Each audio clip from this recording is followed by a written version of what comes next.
Hello, boys and girls. How y'all doing today? Mr. Willard here. And I'd like to talk to you about phones today. Maybe your mom or your dad has a cell phone they talk on, or perhaps you have an older brother or sister who has a phone.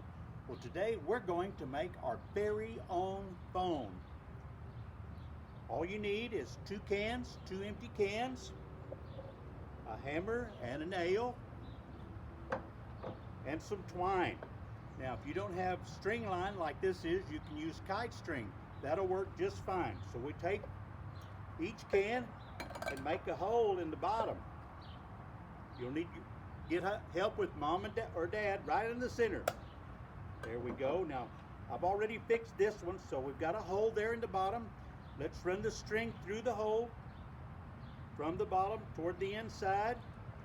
Going to pull it up. Now we're going to make a couple of knots so it won't pull back through, because when we put the phone that we're making up to our ear, we're going to pull the string tight. We don't want it to pull through the bottom. We want to be able to pull the string tight so we can hear. The string has to be tight for you to be able to hear on your phone. Okay, I've got a knot in the string. Now I'm going to take the other can to Miss Lorene. I appreciate Miss Lorene helping me today. And we're going to see if our phone will work. Boy, oh boy. Here we go.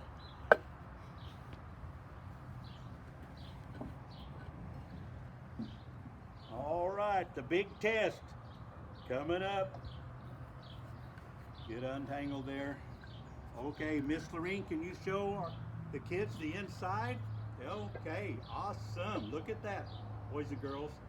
Okay, now we can run a sound test. Here we go. Wow, it's working.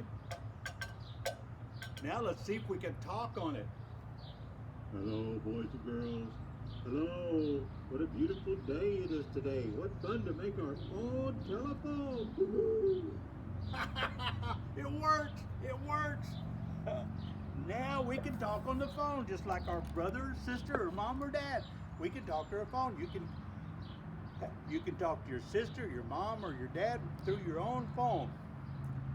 You know, talking over the phone is good, but in the old days, back in Bible times, they didn't have a phone. They talked to Jesus through their voice or through their mind. Now, Jesus can read our minds, and he knows what we think. And if we get into a problem and we need to pray, but we can't pray out loud, perhaps when a place we can't pray out loud, we can pray in our minds, and Jesus will hear us. And the Bible tells the story of a man named Nehemiah who prayed in his mind. Now here's the way it goes. Nehemiah was cupbearer for the king. Now his job, when the king was thirsty, his job was to bring the king a cold drink. The king would say, Nehemiah, I'm thirsty, would you bring me a cold drink, please? And Nehemiah's job was to bring the king a cold drink in a cup. He was the cupbearer. That was his only job. And before the king, you would always be happy and smiling and stuff, because nobody wanted to be sad around the king, because if he didn't like it, off went your head. So Nehemiah this one day had gotten word that his home country, the city of Jerusalem, was in ruins, and it was just a terrible mess. And he said, oh no, my home country's all broken down. So he was sad before the king, and the king had called and said, Nehemiah, I need a cold drink. Would you bring me something to drink, please? And Nehemiah went in. He was sad. The king said, Nehemiah, you're sad. You've never been that way before. And right away, Nehemiah was afraid, because, well, if you were sad in front of the king, off went your head. So Nehemiah said, oh, what am I going to do now? Might as well tell the king. Might as well be honest. So, well, oh king, my home city is all broken down and in ruins, and I'm so sad about it. The king said, well, what would you need to do, Nehemiah? What would you like to happen? But right then, Nehemiah saw his opportunity, and the Bible says he prayed to God in his mind, not out loud in front of the king, but in his mind. And Jesus heard his prayer. Boys and girls, we can pray to Jesus in our minds too, anytime, day or night, and Jesus will hear our prayer too. The Bible says so.